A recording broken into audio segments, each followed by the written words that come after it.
Matthew chapter 5, Sermon on the Mount, and a section, I think I've said this of every section so far, a section that's a little hard for me to know, what do I do about this? It's where in verse 38, Jesus says, "You've heard it said," there's that phrase, that eye for eye and tooth for tooth. But I tell you, do not resist an evil person. If someone strikes you on the right cheek, turn to him the other also. There's a few confusing things here. Let's just be honest about it up front. First of all, if this is not a request, I mean, this is a direct command. Do not resist an evil person.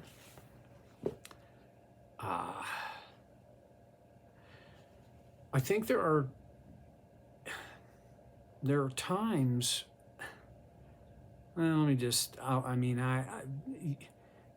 You're already thinking it, I bet.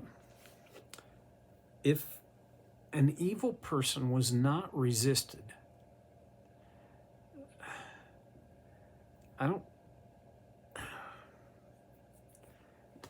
be all kinds of stuff, bad stuff, still in the world. All right, let's back up a minute. If you want to get really legalistic and technical here, he didn't talk about resisting an evil idea or ideology. It's resisting an evil person.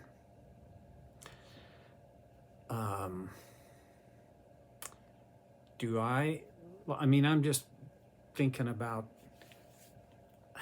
the most recent things. Wars. Are we resisting an evil person? Well, kind of. But more than that, we're resisting an evil ideology, an evil philosophy, an evil worldview. So does that get us off the hook from having to deal with what Jesus said? I don't think so. I still don't know what. Okay, he goes on, and he says, if you think that's hard, here we go. If someone strikes you on the right cheek, turn to him the other also. We talked about that last time. All right. And if someone wants to sue you and take your tunic, let him have your coat as well, or cloak. If someone forces you to go 1 mile, go with him 2 miles. Give to the one who asks you, and do not turn away from the one who wants to borrow from you. Okay.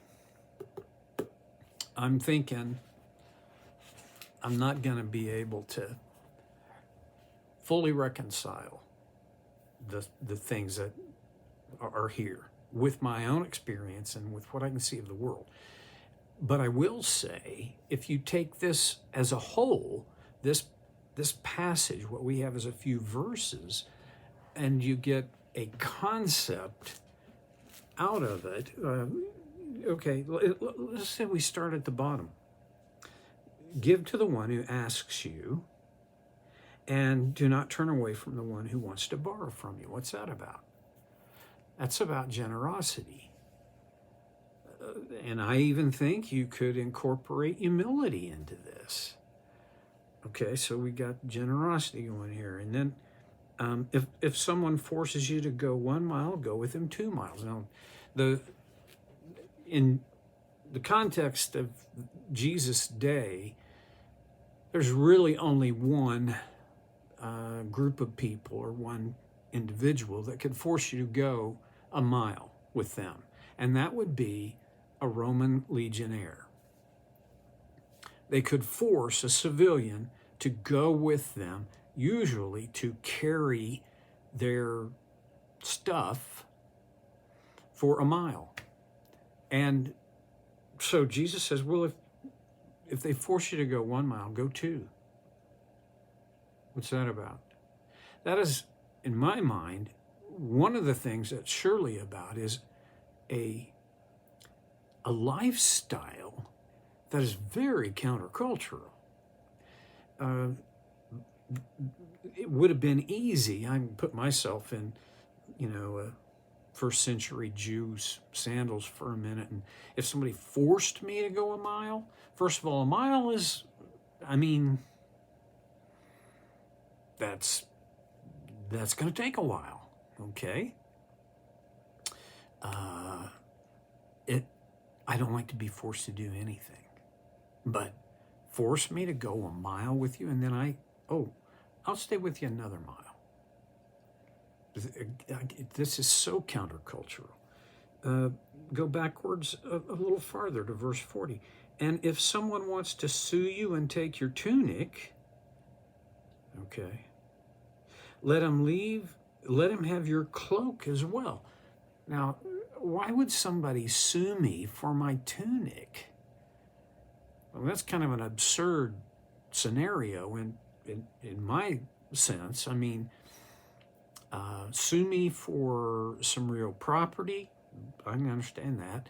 Sue me for some kind of currency, okay, or livestock, or something. But my cloak, my tunic, sue me for my windbreaker. Oh,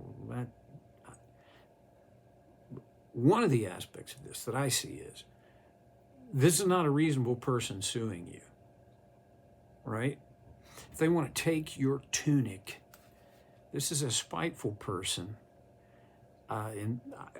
Easy for me to see a scenario where this person is just an angry person, angry at you, and I'll spite you. I'll take your tunic. All right? And Jesus says, if that happens, give him your tunic, and go ahead and give him your cloak as well. One of the things I see here is a humble approach to reality. So if I give him my tunic and my cloak, will I never have another tunic or a cloak? It's possible, I suppose. But even in Jesus' day, where there were a lot of poor people, even a poor person, probably going to be able to come up with a tunic and a cloak. It's not like, if I lose this, I'll never have it. That's unrealistic. Okay, back one more to verse 39. But I tell you, do not resist an evil person. If someone strikes you on the right cheek, turn to him the other cheek also. Evil people have pretty strong, consistent history of striking others on the cheek.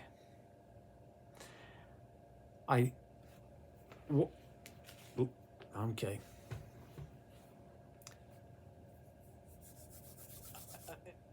The context for them striking me on the cheek, I wonder what I suppose there are evil people that are so evil that if you're in their way, they'll slap you.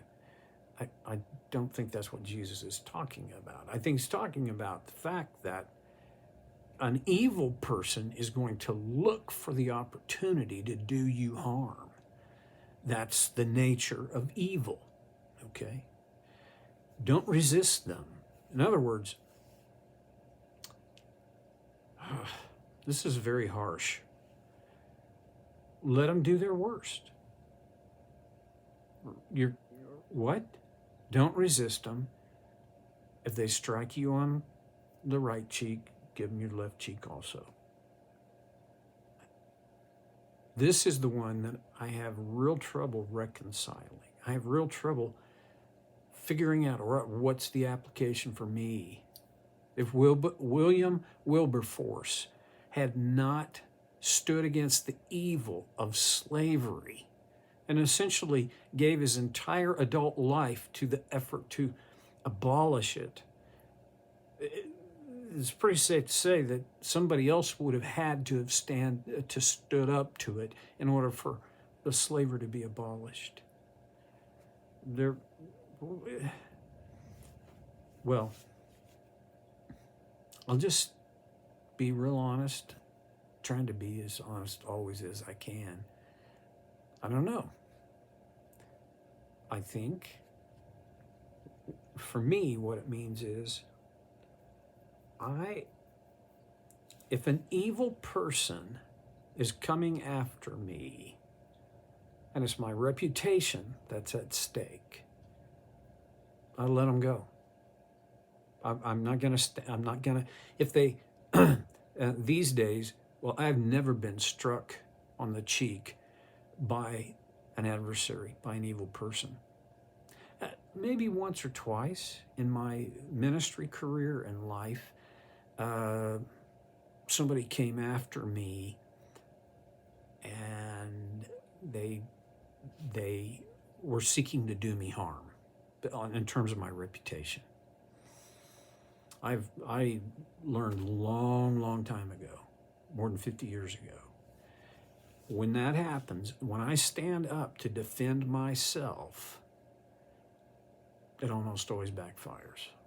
I almost always look like the evil one, or at the very least, like a petty, prideful. God is my defender. Is it possible that what Jesus was saying here is, or by extension, I can imagine the only way that's going to work is if I truly believe, if I truly trust that God is my defender. And this is not a new thought. David wrote as much in the book of Psalms 2 or 3 or 4 times that God was his defender. Okay. Well, I've sufficiently proven that I think, I don't know.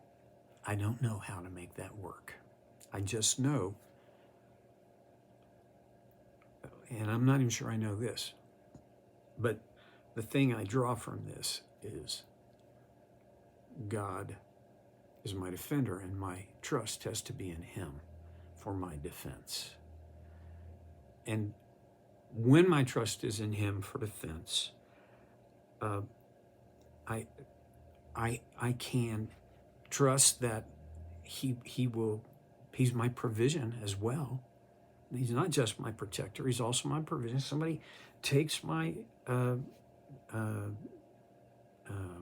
tunic, I'm going to give him my cloak as well, because God will provide others.